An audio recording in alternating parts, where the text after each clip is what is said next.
À l'occasion de la quinzaine de l'environnement, l'ONG internationale Sauvons l'environnement a rendu visite aux écoles de l'EPP à Diopo-Quartier sur la route de Dabo.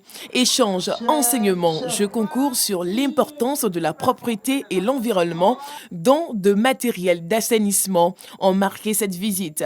Les écoliers, le corps enseignant, avec à leur tête la directrice de l'établissement et l'inspecteur de l'enseignement, n'ont pas boudé leur plaisir.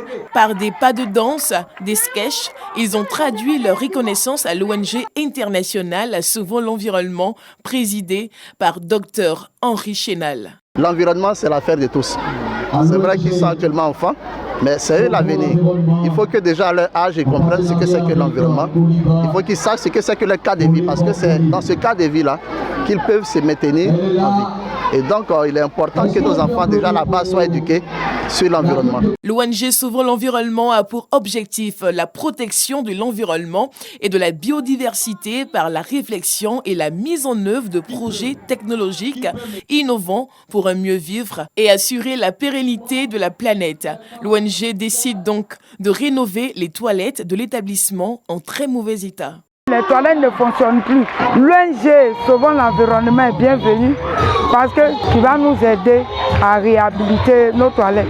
J'espère que cette fois-ci, lorsque nous allons faire des toilettes modernes, nous n'avons plus à avoir ce problème-là. Cette rencontre s'est soldée par des remises de présents aux meilleurs élèves de l'établissement.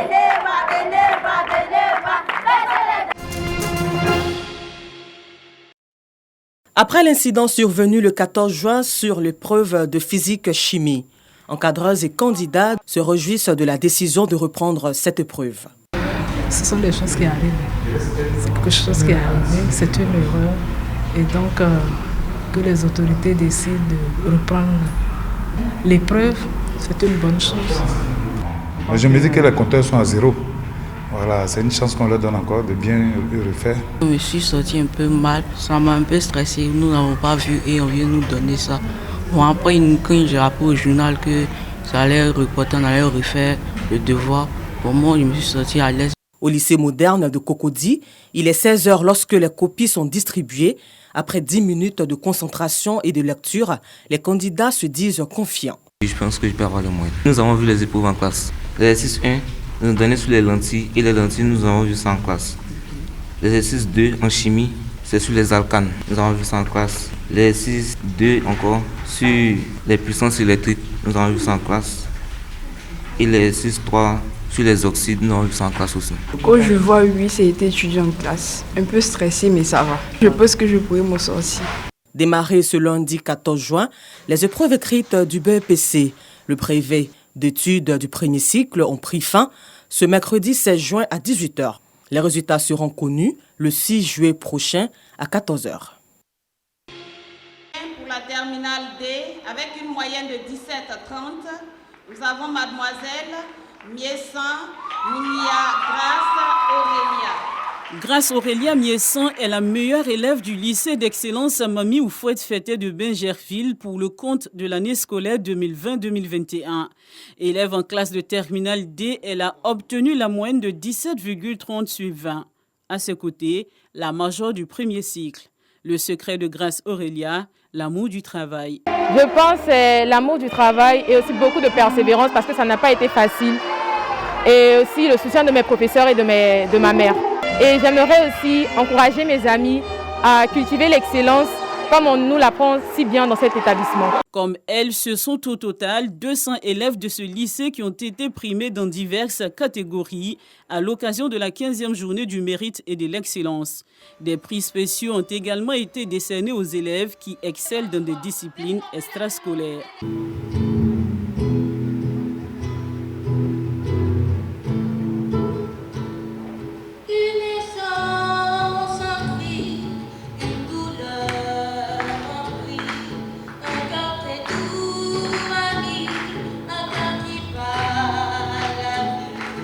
Les parents d'élèves se réjouissent du travail remarquable de leurs enfants, mais aussi de leur talent. Ça fait plaisir de savoir que les enfants ont travaillé et puis à la fin, quand ils sont récompensés, c'est tout ce que les parents attendent.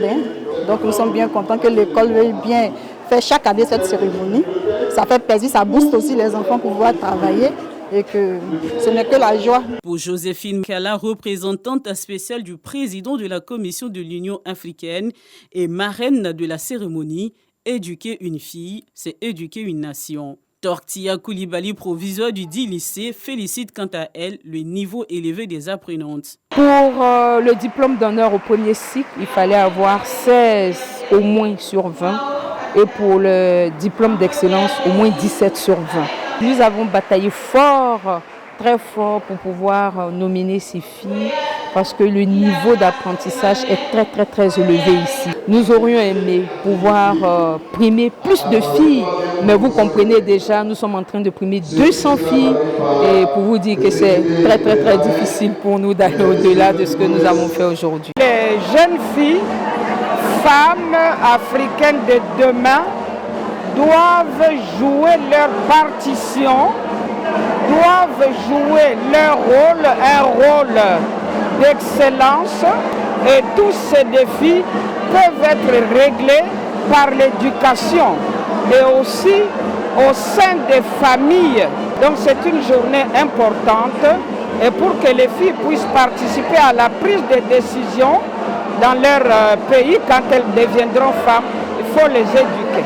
Le lycée d'excellence Mami Oufouette Fete de Bingerville compte 4137 élèves répartis de la 6e à la terminale. La cérémonie de la journée du mérite et de l'excellence est aussi l'occasion de célébrer les enseignants qui se sont démarqués au cours de cette année scolaire et ceux qui sont en route pour la retraite. Cette cérémonie vient ainsi mettre fin au cours en attendant la fin des examens à grand tirage.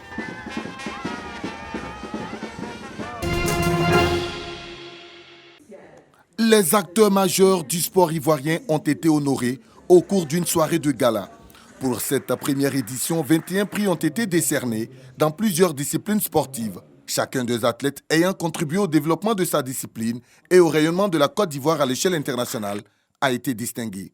À commencer par les sports de combat. C'est Ruth Bagby qui ouvre la série des récompenses. C'est d'abord un honneur d'être invité, d'être parmi les chaleureux invités.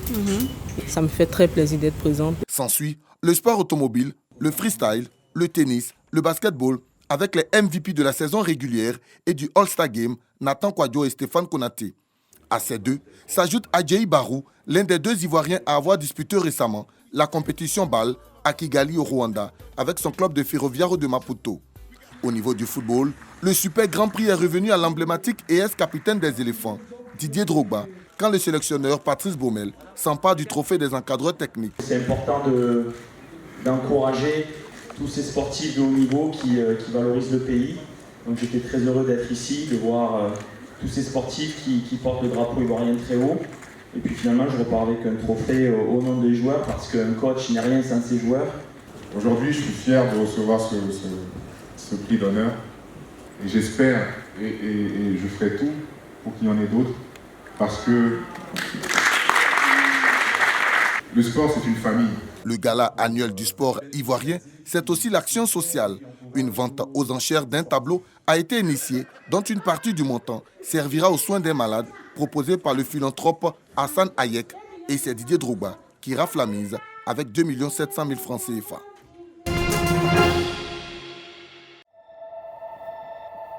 Un point de non-retour est peut-être franchi dans le réchauffement de la planète. C'est l'avertissement d'une mission scientifique sans précédent au pôle Nord. Dans le système climatique, il existe différents points de bascule. Des points qui conduisent à des changements soudains et irréversibles qui pourraient se déclencher lorsque le réchauffement dépasse un certain seuil. Et nous avons constaté que le déclenchement du point de bascule qui conduira irrémédiablement à la disparition de la banquise d'été dans l'Arctique est imminent. Peut-on encore sauver la glace des mers arctiques qui existe toute l'année? Si l'on observe la glace complètement fondue du pôle Nord à l'été 2020, on peut légitimement avoir des doutes.